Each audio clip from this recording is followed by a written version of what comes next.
Bienvenido. Carmen Martínez Bordiú de Rossi, hija de los marqueses de Villaverde, nieta mayor del general Franco, es una persona que ustedes conocen perfectamente, porque todos conocemos su vida y milagro a través de eso que se da en llamar la prensa del corazón. Ella es uno de los personajes preferidos de esa prensa. Lo cierto es que es una mujer que, partiendo de unos fortísimos condicionamientos sociales, ha querido y sabido escoger y dirigir su propia vida. Buenas noches, Carmen. Buenas noches, Mercedes. Y bienvenida a este programa. Antes que nada, estamos muy contentos de que estés aquí. Muchísimas gracias. Oye, ¿tú crees, Carmen, que tu imagen, la imagen que tú das, es una imagen real? Es decir, que la gente ha conseguido conocerte, o tu realidad, lo que es Carmen Martínez Bordiú, con su carnet de identidad y todo eso, no tiene nada que ver con lo que vemos. Yo creo que la imagen que doy a la gente es un poco la imagen de las fotos en las cuales me ven. Puede que no sea realmente lo que soy yo, ¿no? Pero la gente que me conoce sabe cómo soy. Pero no has tenido la oportunidad de que se te conozca, a pesar de que se te conozca tanto, por otro lado. Es difícil llegar a conocer a una persona, sobre todo a través de los medios informativos, y cuando me sacan unas fotografías al llegar a un sitio, al entrar en otro, pues es difícil conocer a un personaje, ¿no? ¿Te han manipulado a veces tus palabras? Incluso has tenido rabia porque veías cosas publicadas que nunca habías dicho. Rabia, bueno, no lo sé, hay veces que se han inventado cosas de mí, pero me imagino que eso le ocurre a todo el mundo. Oye, tuviste mucho, de eso hablaremos a lo largo de la noche, pero para empezar, ¿te hizo falta mucho valor para romper con tu vida en España y empezar otra vez, otra vida de nuevo? Bueno, eran unas circunstancias que hicieron que mi vida cambiara y que fuera por otros caminos. ¿Pero hizo falta mucho valor, Carmen? Es curioso porque la gente me pregunta siempre eso. Yo tomé esa decisión y en el momento que se toma una decisión, por supuesto, se piensa, pero me ha costado mucho más venir a este programa. ¿Eso es verdad? Eso seguro.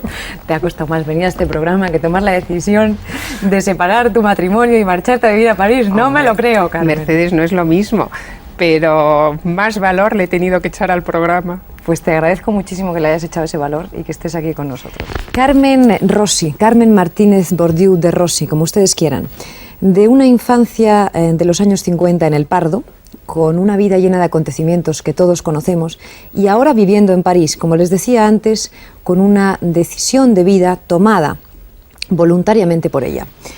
Carmen, ¿recuerdas en tu vida algunos momentos? Porque uno con una vida como la tuya, supongo que debe ser difícil encontrar algún momento anónimo en el cual tú has podido vivir sin que nadie te reconociera por la calle, te vieran. ¿Tú recuerdas muchos momentos de esos?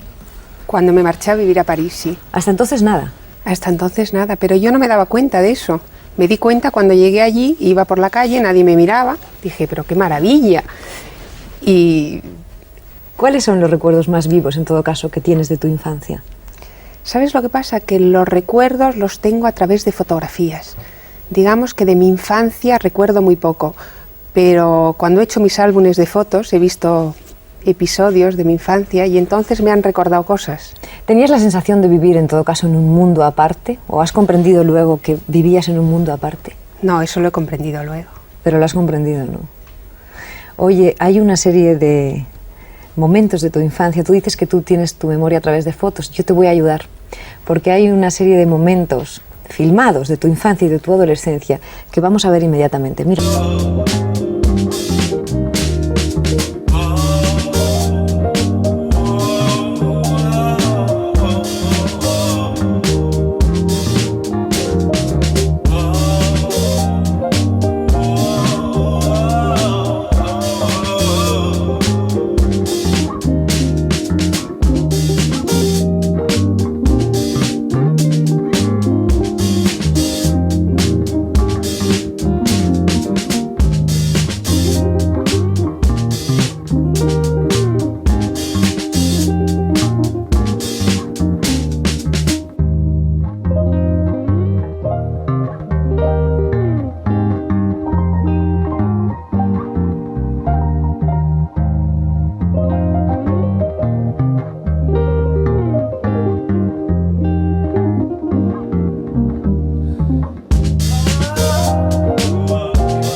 estas imágenes. Bueno, antes de nada, Mercedes, quiero darte las gracias por haberme invitado a este programa. Pero bueno, Carmen. Con gente como son don Emilio y Mario. Bueno, no solamente te voy a decir que estoy muy nerviosa, pero aparte de eso, ¿qué quieres que te diga? Después de oír hablar a don Emilio, después de haber estado fascinada oyendo a Mario Vargas Llosa, ¿no? Yo, la verdad, no sé qué voy a decirte. Pues tú contéstame a mis preguntas y me harás la mujer más feliz de la Tierra. La que te tengo que agradecer que estés aquí es lo que voy a intentar. Yo a ti. ¿Te has visto de Fallera? Bueno, ¿qué querías decirme? No, quería, porque luego se me olvidan las cosas que quiero preguntar y además luego me vas a preguntar tú y no voy a poder yo preguntar nada. Ah, sí, pregunta. No, me encantaría hacerle una pregunta a Mario porque tengo niños pequeños, entonces he oído una frase maravillosa que ha dicho, y es que aprendió a leer. A mí me gustaría que me dijera cómo se aprende a leer. Bueno, yo aprendí a leer muy niño, y me parece que era un niño sumamente malcriado, entonces mi madre me llevó al colegio muy pronto, y la lectura fue santo remedio, es decir, los libros para mí realmente fueron algo tan maravilloso, ¿no? Yo ando repitiendo por el mundo eso, es decir, la lectura no es una fuente de conocimiento, bueno, también, pero no importa nada eso. La lectura es un placer insuperable. No hay ningún placer que pueda dar realmente tanta satisfacción, durar tanto, enriquecer tanto la vida de una persona como la lectura. Que tus hijos me crean porque es la pura verdad. Creo que nada los va a enriquecer tanto como leer. Carmen, tú por ejemplo te referías, porque es curioso, porque yo ayer estuve con Mario en el hotel un momento antes, cuando él llegó del aeropuerto, y le dije, oye Mario, podríamos hablar en el programa de cómo se debe uno acercar a la literatura, es decir, cuál es el camino correcto para no aburrirse. ¿Te acuerdas que lo hablábamos, no? Parece que no empezar por los clásicos. Yo le decía, pero tienes que ser muy concreto, porque ¿cuáles son esas novelas que hacen que uno se acabe enamorando? ¿Cuál es la manera de que un niño acabe amando verdaderamente al leer, ¿no? Entonces me hace gracia que hayas hecho tú esta pregunta. Esa es mi pregunta, porque a mí me encantaría, tengo a mi hijo que me está viendo, me gustaría que oyera a Mario. ¿Qué edad tiene? Tiene 12 años. Ah, que lea Los Tres Mosqueteros. Los Tres Mosqueteros. Ah, sí, eso es... Y me gustaría que iniciación. Mi hija, le quedan todavía muchos años, pero los años pasan tan rápidos, me gustaría que tuviera ese gusto por la lectura. Tú hablas de una forma de la literatura, Mario, que yo de verdad comprendo esto que está diciendo. Es fascinante. Bueno, volvemos a tus imágenes, que te hemos visto de Fallera. Mucho menos interesante. ¿Lo pasabas fatal? No seas pesada. ¿Lo pasabas fatal cuando te hacían reina de las fiestas o lo pasabas estupendamente? No, lo pasaba muy mal, porque yo soy una persona tímida, y todas esas cosas no me gustaban nada, pero era como ir al colegio, lo tenía que hacer, al menos eso creía, y entonces, pues, ¿qué quieres que te diga? Iba. Hay un momento cuando haces la primera comunión que te metes con las manos hacia abajo. Sí, debería querer esconder, no sé muy bien ese gesto lo que significaba, ya. Pero indudablemente quería desaparecer. Pues hija mía, has tenido una cruz buena toda tu vida, ¿eh? Porque si has sido tímida, te querías desaparecer y estabas siempre en el candelero. Y sobre todo estoy en el programa. Y dale, ojalá al final me digas, estoy contenta de haber estado en el programa. Eso no. Estoy encantada. Oye, ¿recuerdas haber visto en tu casa, mejor dicho, fuera de tu casa, algún signo distinto de lo que vivías en tu casa, de lo que te contaban de la vida en tu casa? Nos ha pasado a todos, pero quizá a ti todavía más. No, yo creo que sé a lo que te refieres. Yo entonces vivía como cualquier persona normal, aunque en el fondo pues siempre pues me hubiera gustado estar con amigos sin tener que estar con policías, pero como eso lo he conocido desde el principio, pues pensé que era lo lógico, ¿no? Y entonces pues tampoco eran unas cosas que me importaran tanto. ¿Cómo recuerdas a tu padre en aquellos años?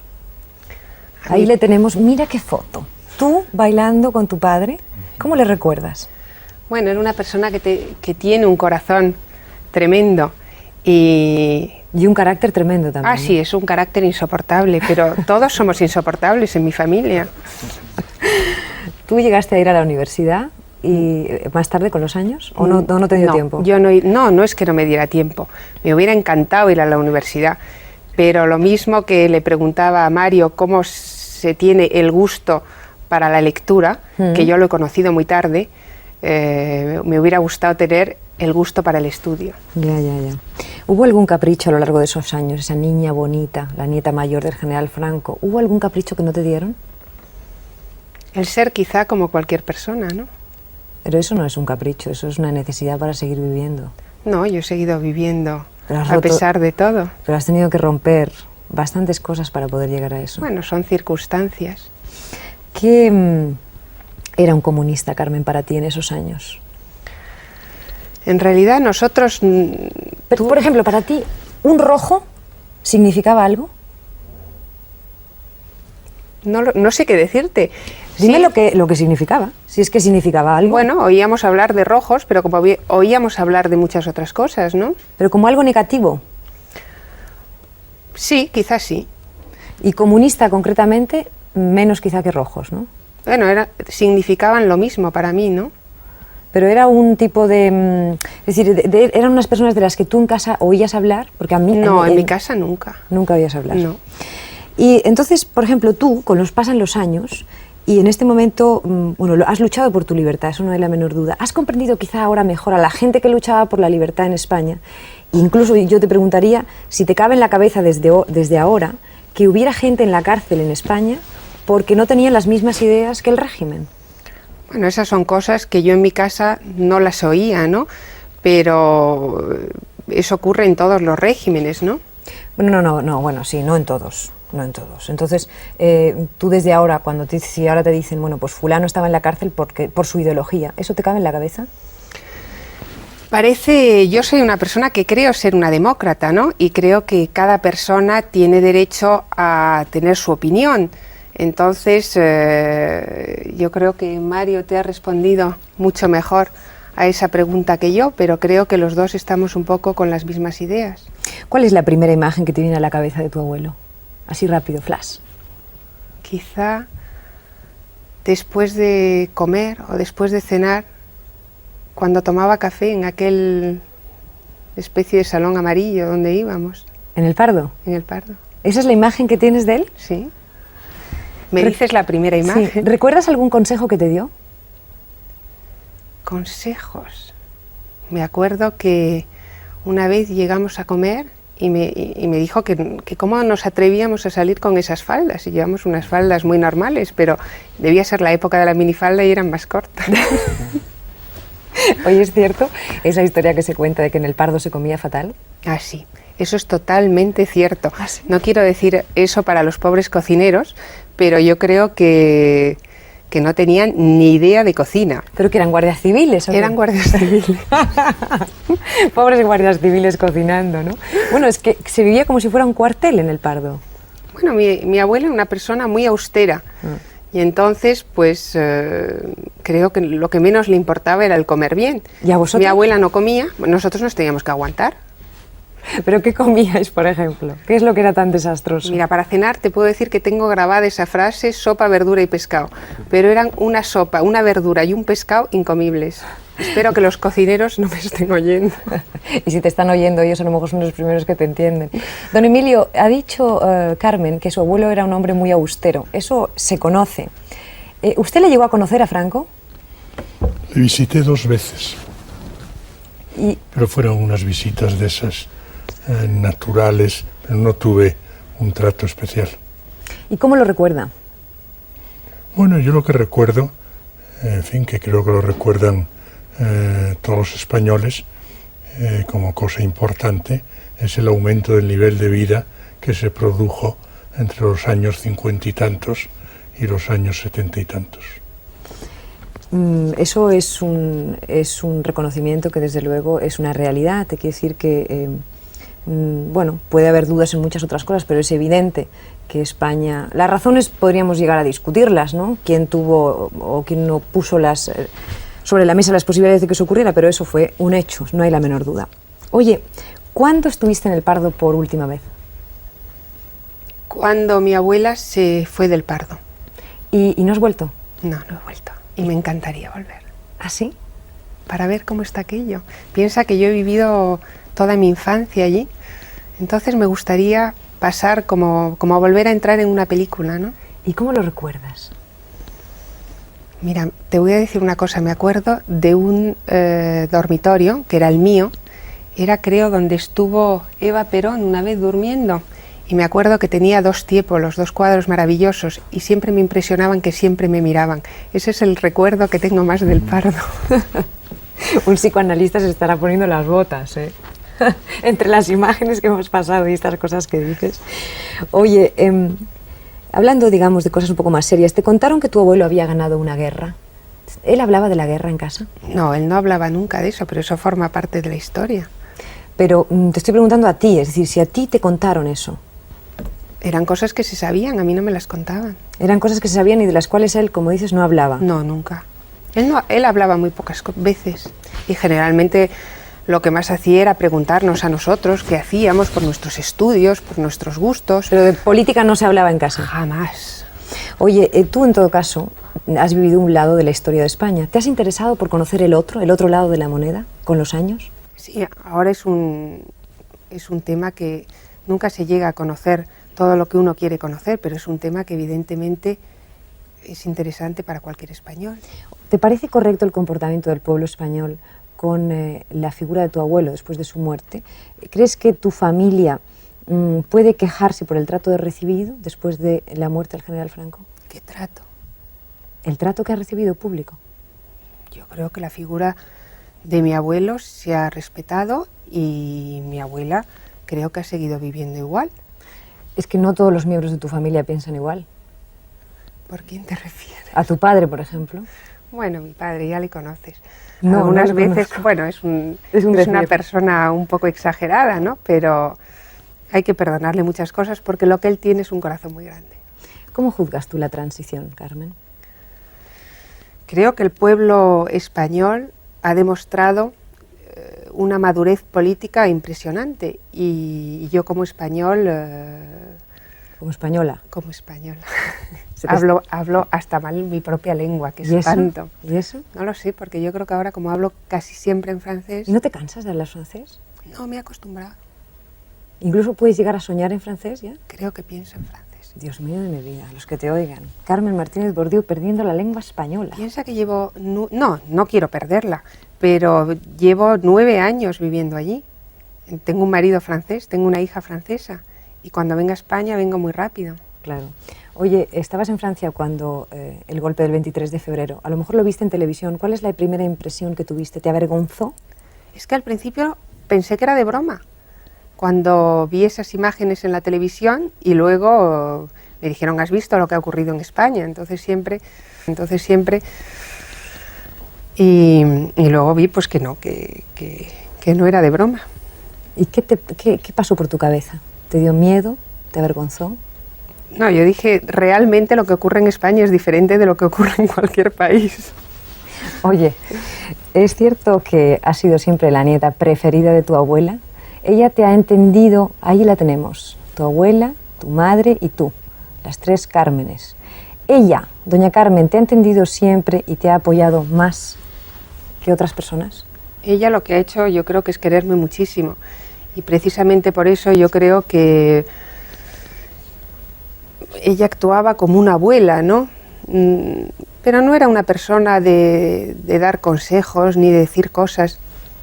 Yo he vivido, antes de vivir en el extranjero, he estado estudiando fuera y entonces siempre que venía a ella le hacía tanta ilusión que la verdad era lo único que me hablaba, que estuviera allí, que la acompañara, que estuviera con ella. Y ahora, en los últimos años, quizás la has necesitado más, ella ha estado siempre contigo, ¿no? Siempre conmigo. ¿Nunca te ha preguntado más allá de lo que tú podías contestar? No. Eso es muy bonito, porque no hay nada más bonito que le quieran a uno, ¿no? Yo creo que es lo más importante. Ahí está, por encima de todo. ¿Tienes la sensación de haber escandalizado a alguna persona en España con la vida que tú has escogido? Por supuesto, las sensibilidades de cada persona son distintas, entonces es muy posible que haya habido mucha gente que no les haya parecido bien ciertas determinaciones que he tomado en mi vida, pero yo creo que solamente yo puedo saber el por qué las he tomado, ¿no? Por supuesto. Tú fuiste consciente al casarte con Alfonso de Borbón de que, esa boda, como se comentó, como recuerdas que se comentó, formara parte de un plan futuro. en el cual él podría llegar a ser el rey de España y tú, por lo tanto, su mujer, la reina? No, pero vamos, es que es como de risa.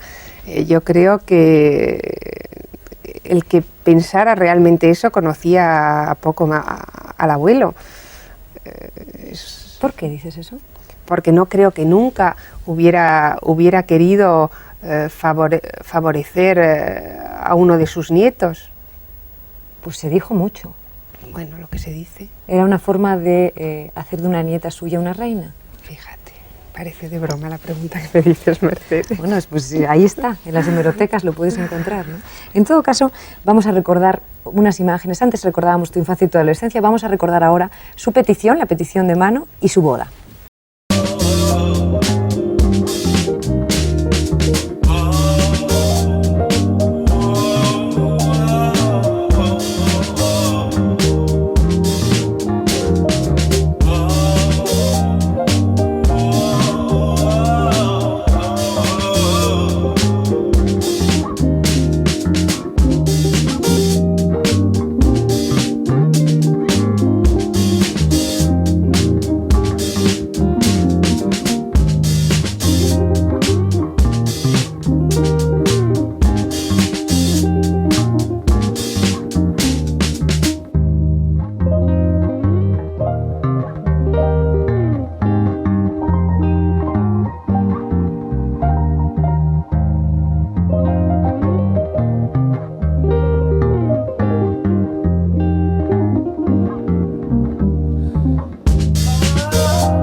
La música no se oía muy bien, pero las imágenes son muy elocuentes. Tú viendo estas imágenes, ¿qué te viene a la cabeza? ¿Cuál es el recuerdo que tienes de ese día? Que prefiero ver las primeras. ¿Prefieres ver las de la infancia y la adolescencia? Está clarísimo. ¿Es cierto que tu abuelo lloró el día de tu boda? Sí, es cierto. ¿Y cómo es eso? Pensar en... ¿Sabes una cosa? Que también lloró el día de mi nacimiento. También lloró el día de tu nacimiento. Has hecho llorar a tu abuelo, cosa que no era fácil, ¿eh? ¿Te hubieras podido separar si él no hubiera muerto? Eso es una pregunta que siempre me he preguntado. ¿Y qué te has contestado? Que no lo sé, que él ya había muerto y que yo me he separado. ¿Pero esperaste a hacerlo cuando él murió o no? No. Lo hiciste cuando llegó el momento. Exacto. ¿Quién te ayudó más una vez tomada la decisión de separarte? ¿En qué sentido? En el sentido humano, Carmen, en el sentido de tenerte cerca, de entenderte, de apoyarte, de ayudarte.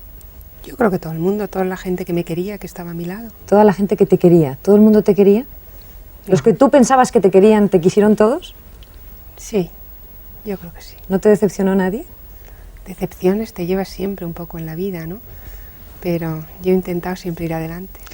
Lo que es cierto es que se dijeron muchas cosas para provocarte. Se hizo, en un cierto modo, se te hizo pasar como la mala de la película, ¿no? Tú callabas y en ese momento ya ese silencio fue muy valorado. ¿Costaba mucho callar? Creí que mi mejor arma era el silencio y por eso fue por lo que dije, bueno, la vida después dirá. ¿Qué supuso separarte de tus hijos? Para mí eso fue lo más duro.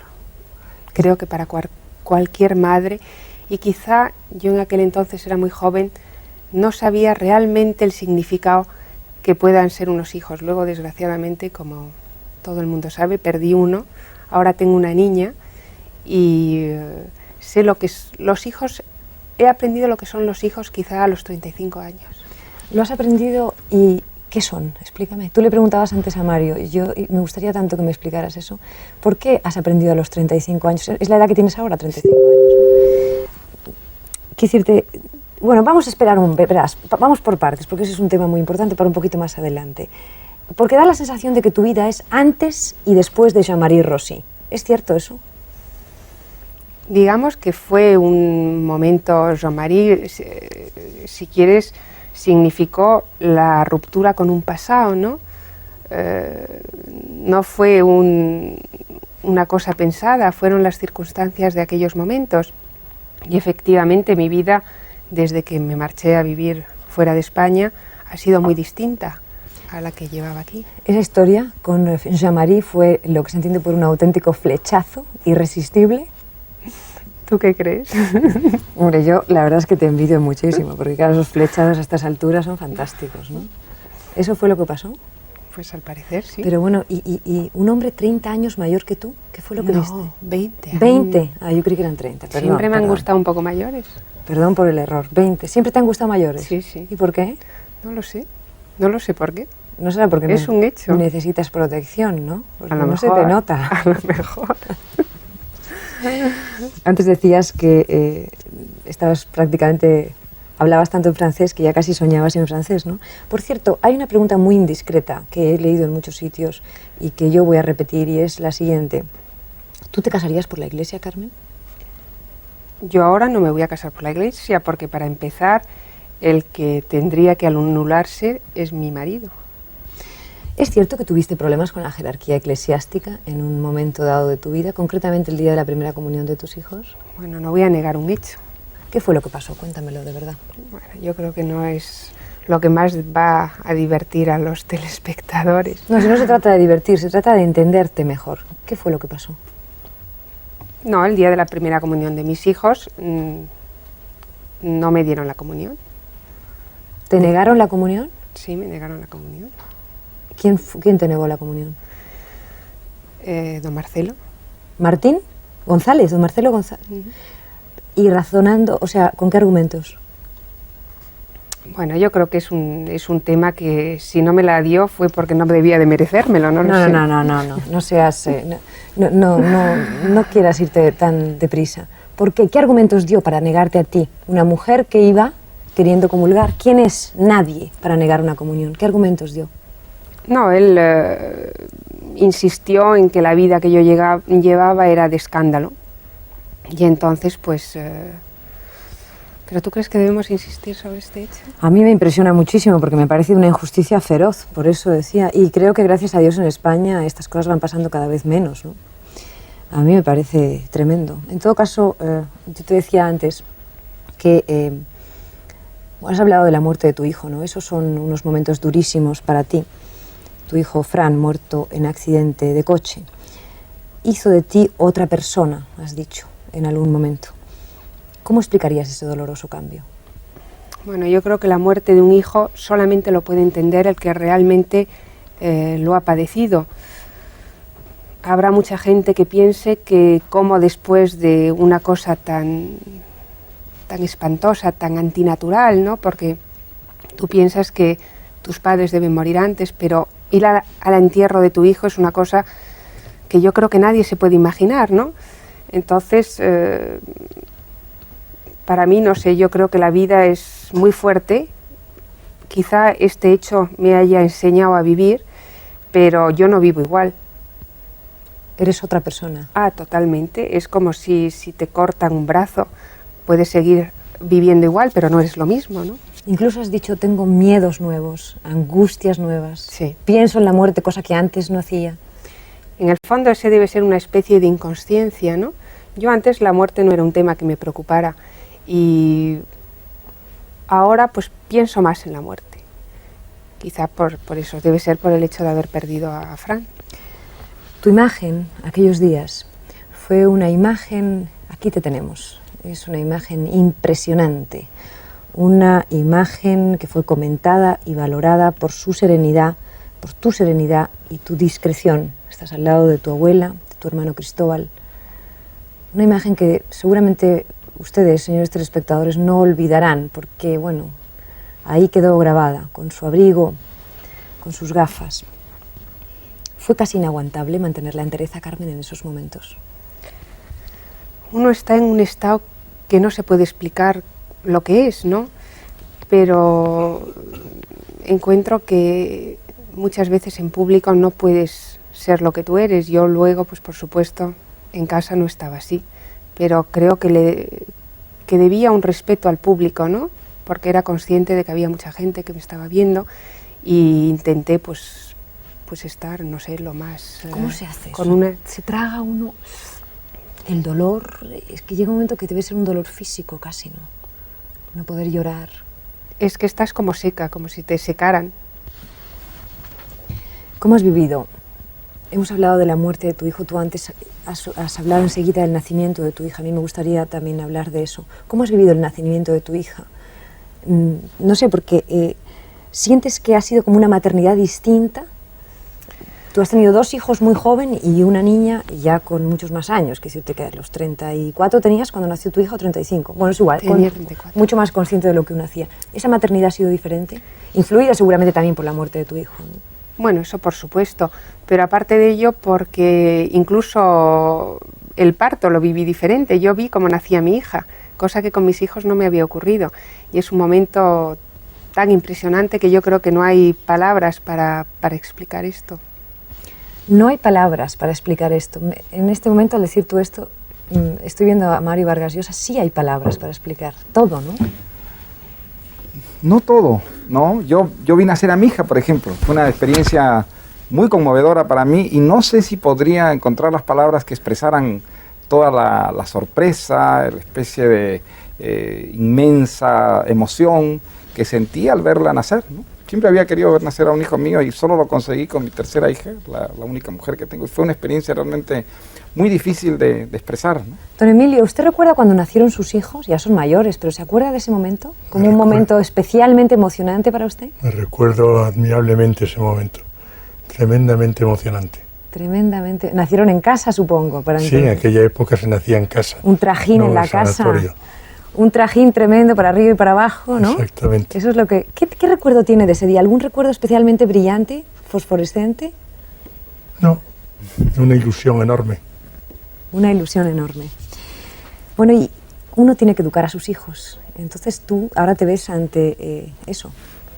¿Has hecho muchos cambios de la educación que recibiste a la que estás dando? Yo creo que te lo dije una vez, a mí lo que más me gustaría para mi hijo, sobre todo en su educación, es enseñarle a que le gusten los estudios. Creo que los estudios es una cosa tan importante. Yo siento no haber estudiado más y siento que mis padres quizá no me empujaran más a ello. Y me gustaría que a mis hijos les diera, no forzarles, pero que les diera el gusto de estudiar. ¿Y qué otro aspecto moral querrías inculcar por encima de los demás en ellos? Bueno, yo creo que tienen que ver sobre todo los verdaderos valores, ¿no?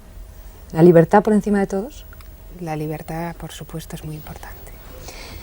Muchas veces sabemos de ti, Carmen, por fotografías en revistas, casi siempre entrando o saliendo de una fiesta. ¿Esas fiestas te compensan por alguna razón? ¿Esas fiestas de la llamada jet set te compensan por alguna razón? ¿Podrías incluso vivir sin ese ambiente de lujo? Pero yo, Mercedes, no vivo todo el tiempo en ese ambiente que tú hablas de las revistas. Piensa que yo a todas esas fiestas, casi todas llevan un motivo benéfico, otras algunas veces por mi trabajo. A mí ese no es el tipo de vida que me gusta. Quizás si me hubiera gustado ese tipo de vida, no hubiera elegido la vida que he elegido, ¿no? No sé, a lo mejor aquí en España hubieras también podido estarte quietecita en casa. No me dejan. ¿Te persiguen? ¿Podrías vivir en España otra vez? Creo que sería difícil. ¿Porque no te dejarían vivir? ¿Te siguen allá donde vas? Me he acostumbrado a una vida mucho más anónima y en este país pues no creo que pudiera encontrar ningún lugar solitario donde esconderme. ¿Tú qué querías ser cuando eras pequeña? Cuando era pequeña Sí. me hubiera gustado ser actriz. ¿Actriz? Sí, me hubiera encantado. Eso le ser dijiste a actriz. Carmen Chumarín también Sí. en el país, recuerdo. Y actriz, pero ¿tú te das cuenta la que tú hubieras podido liar si de pronto dices que quieres ser actriz?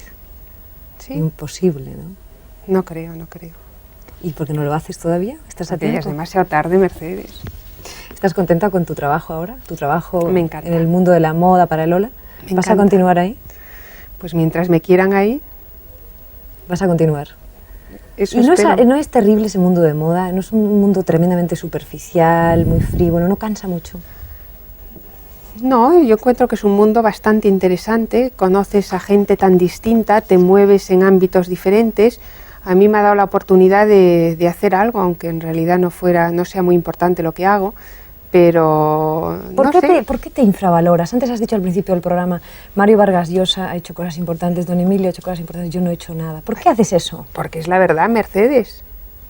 Pero tú sabes que tú para mucha gente has sido una mujer valiente, que has sabido en un momento dado coger la vida y hacer exactamente lo que considerabas que había que hacer. Eso es yo muy creo valioso. que muchas mujeres pueden hacer lo mismo, no creo que sea nada excepcional.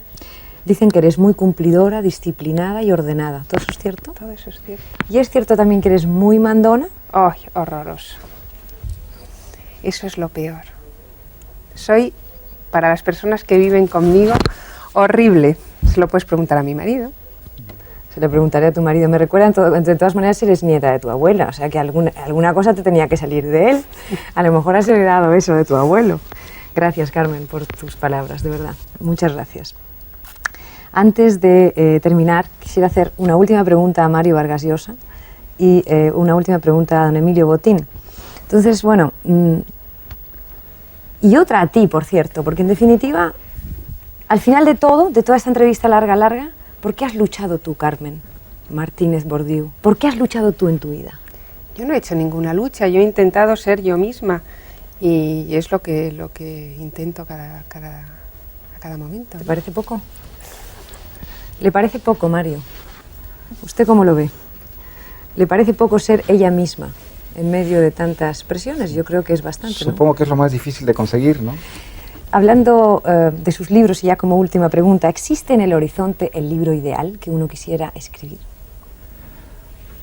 Bueno, creo que sí. Supongo que todo escritor tiene un libro que quisiera llegar a escribir, ¿no? Una especie de libro ideal, un libro pues que es la síntesis de los libros que más he admirado, ¿no? A mí me gustaría escribir una novela que fuera un equivalente para mi tiempo de Madame Bovary, o de La Guerra y la Paz, o del Tirante el Blanco. Sé que es un ideal inalcanzable, pero creo que ese ideal de todas maneras es un gran estímulo para continuar escribiendo, ¿no? Don Emilio, esta sería la última pregunta del programa para usted, bueno, para todos, ¿no? ¿Cuál es, una pregunta muy general, demasiado seguramente, pero ¿cuál es la mejor lección? Usted tiene, aunque le dé mucha rabia reconocerlo y que yo lo diga todavía más, 83 años, ¿cuál es la mejor lección que ha aprendido con los años? Bueno, con los años se aprende desde luego la experiencia. Si hubiera uno sabido a los 30 lo que sabe después, pues hubiera sido una gran cosa. A lo mejor es que usted ya lo sabía a los 30, por eso ha sido una gran cosa. Desgraciadamente no. Muchas gracias a los tres por haber estado hoy con nosotros, de verdad. Para nosotros es un enorme, un grandísimo honor que nos hayan acompañado esta noche en nuestro último programa, los tres, en esta, bueno, contar con su presencia en esta mesa, en nuestra última emisión.